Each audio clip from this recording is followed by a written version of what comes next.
present myself. I'm Sabri Ben Rabia. I'm the founder and organizer of this TEDx, the first edition of TEDxIHEParis. Why this TEDx? Because it's something that makes me achieve one of my life's mission, which is bringing people together and uniting them despite all the differences.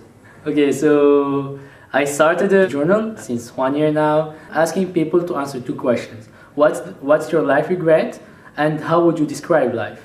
And basically, once I got a lot of testimonials from all over the world, I want to write a book, but it would be so selfish if I write it from my own perspective and giving only my opinion. And I will start build my vision and my own perception of life and people based on the people's answer. Because something that inspires me, no matter how different we are, we all have similar things, and actually starting this journal made me realize that it's true. Why? It's simple. Because I'm a dreamer, actually.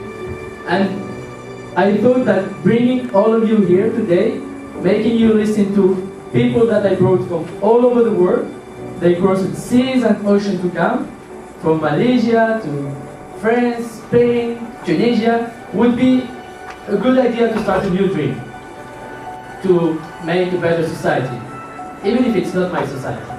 I'm originally from Tunisia. I do belong to this society nowadays. And I left my country 2 years ago to work for the world's largest student organization, Assas, that taught me all what I know today about life, from values to vision, and to how to interact and act with people, how to accept and understand people. And this is what I thought I would miss once I will leave this organization. I'm doing my MBA in the same time working for a business school. I'm really fan of entrepreneurship. I love creating something new from scratch. We will go through the program of the day, the agenda of the day of the conference, and I will brief you about your position on the day of the conference. I was aware of all the challenges, and that's what was attracting me. Fitting everything in the agenda, making it simple but very rich, and most important, having a concrete output and benefits for the audience. There was a lot of big challenges in the same level. I would say that managing a big team of 22 people is not easy, especially that they come from different countries and they have different working style. Because you know the Arabs come on time. That wasn't supposed to be funny. The Russian arrives the next day, and so on. If it was too easy, it means it wouldn't add anything to my personality. I have chosen the theme because it's something that means a lot to me, because I was having a perfect, well, no one is having a perfect life, but I was having a good life. And then one day I got this crazy idea to quit everything and to go abroad to work as a volunteer. It's still a crazy idea for a lot of people, but somehow I was believing in that. I was believing that this would change everything about my life. And so this was the first step, getting out of my comfort zone. The second step was arriving to France, working as a volunteer. To find what I'm really passionate about, I had to try a lot of things. I had to think out of the box, and I had to really dare to do mistakes, to try things, how to adapt myself to this new life, but also how to make my own road. After 2 years, it was really tough, and sometimes I thought that I would never be able to stand up again and get back to my feet, but life taught me that nothing is impossible. This theme is really showing what I am and what I want to do and what I want to transmit to people. Taking the roads not taken.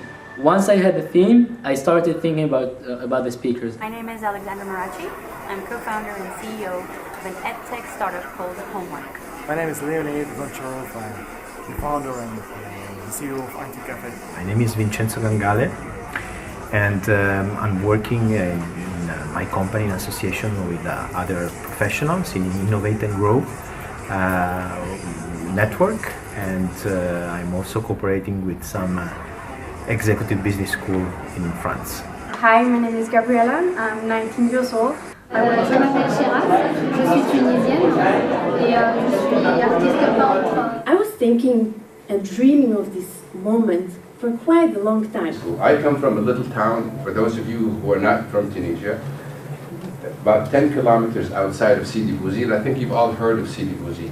My name is Arnold. It is an absolute pleasure to be here with you today.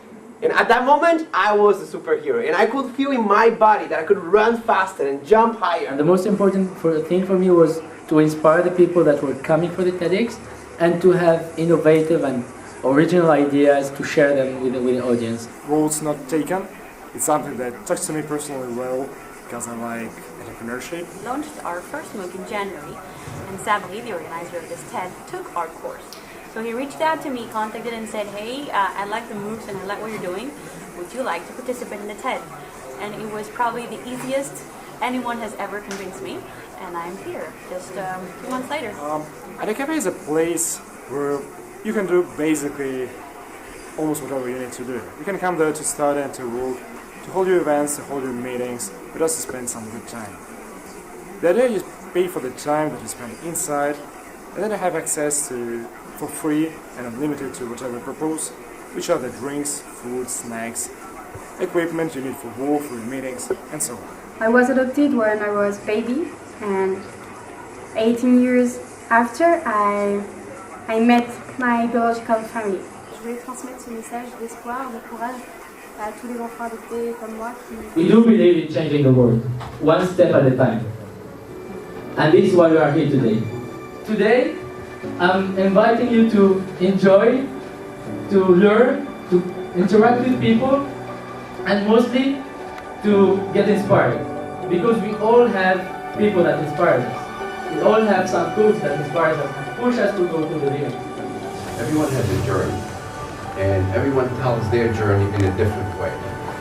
People need to fit in this flow of society that says, get good grades at school, choose a college degree that gives you money, find a stable job, get married, raise children, and make sure they follow the very same steps you did, and then die.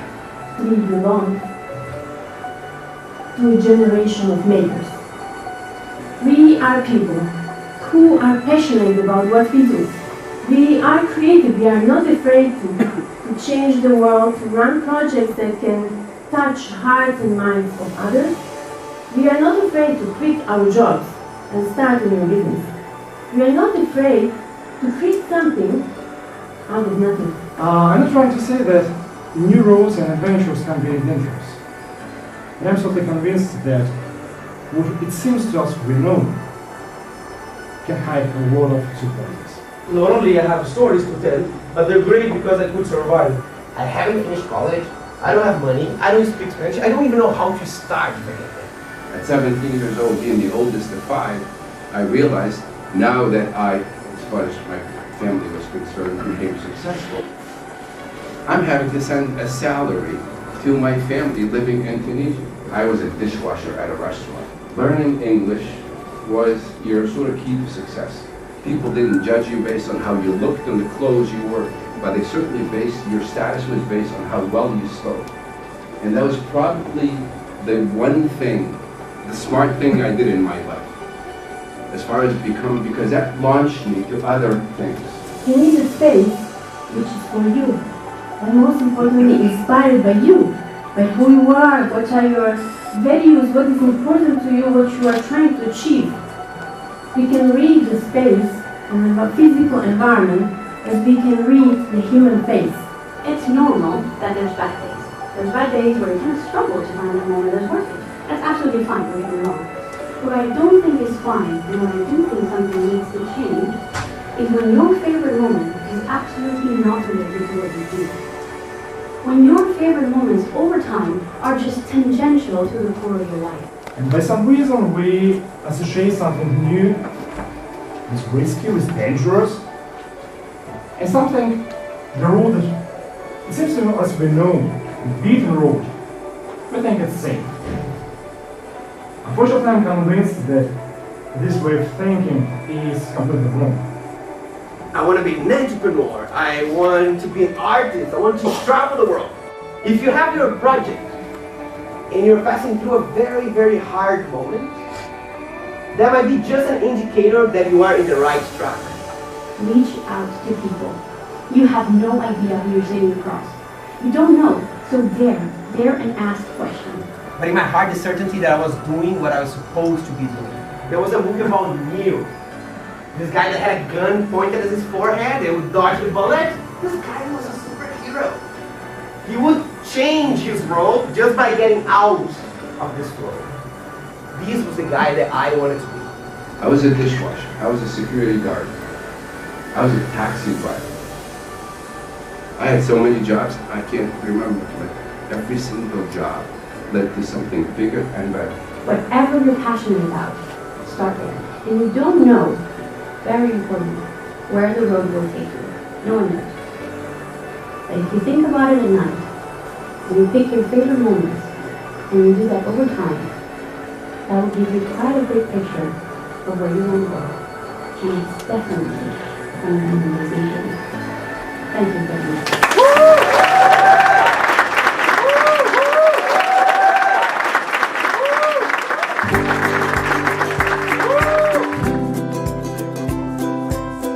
A friend told me about this event and I wanted to attend to a TEDx conference. It's really amazing to see people who took the challenge of just not following what everyone around them told them to do. Congrats to the whole team who took the challenge to organize such conference. Did you write there?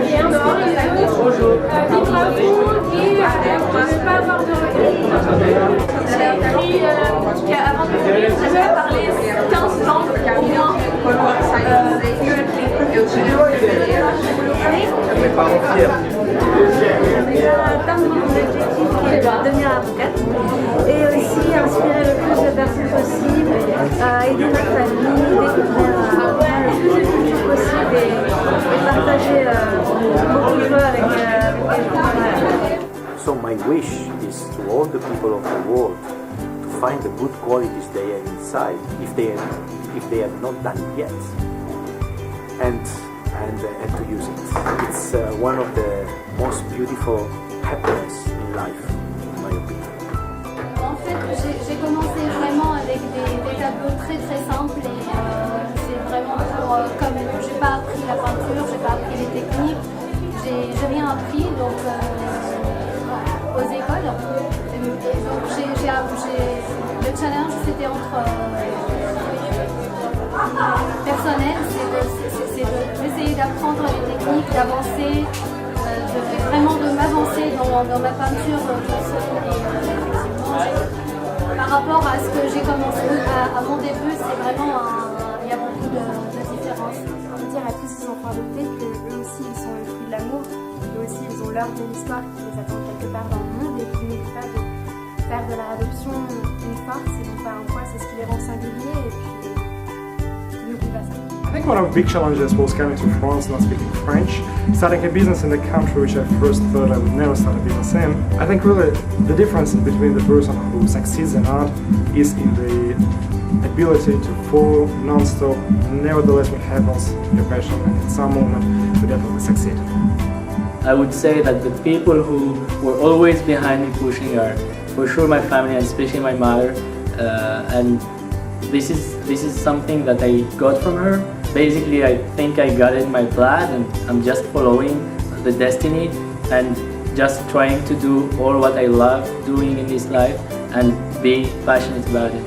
Things we want to do and we're excited about change over time. What you thought was very exciting at 18 can change when you're 28. Make sure you listen to that. I've been very lucky, and since I was in high school, my teachers and then in university as well, I'm still in touch with them. I'm still in touch with people that I meet. I believe very much in mentorship, in people you connect with.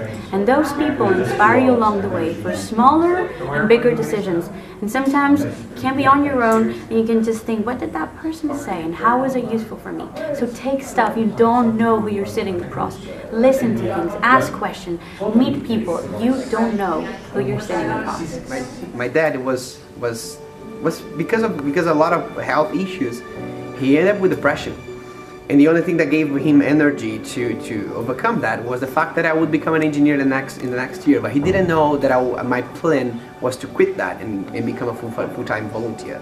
And I said, I will keep up with this dream that I have. And I said, I will really disappoint you. I will really go to the opposite side of what you expect from me. But I believe this is the best thing I can do. For a few months, we didn't spoke a word to each other, and that hurts inside. But one day when he saw that I was doing what I supposed to do, he said, I'm really proud of what you're doing. And all the achievements that I have got so far is what brings me happiness to overcome the depression that I had. And in fact, he did. He got very well. So this pain in the beginning was part of the process for me to get to something bigger, something more beautiful that was coming. So if you face the storm in the beginning, you get the treasure at the end. But if you try to avoid this, at the end you come back as regret. So just don't hesitate and go for what you want to do. Pay the price that you need to pay because the treasure is there. Any challenges come with a daring moment. And in that moment, when you decide you want to jump, there's a little voice in your head telling you, are you sure? This is probably not the most fashionable way of putting it, but make sure you listen to that voice. I know you don't have to and you should jump, but at the same time, make sure you can afford what you want to do. Make sure you can take the time, take the energy, take the money, take the support system around you to be able to dare what you're hoping for. That's for me the biggest challenge, putting those two things together. The idealistic part of you and the realistic one. And that together will take you wherever you want to go. Wait for the purpose of your life fall in your laps because you want. Don't wait to do something until you find the thing. Just do a thing. Do something. Because most of the times this something leads you to something else that connects to a third thing that in the middle shows what's the thing that you're supposed to do. What's the purpose of your life is. Don't wait for you to find the meaning of life, to start doing something. Just do something, whatever it is that makes sense, and these will lead you to find meaning and to find the purpose of the things that you always looked for. So really the world can be a better place if we try to understand more and more each other, even if we come from different places, different countries, different religions. One objective that is to have humanity living in the best way possible. It may be hard, but we can finally understand each other.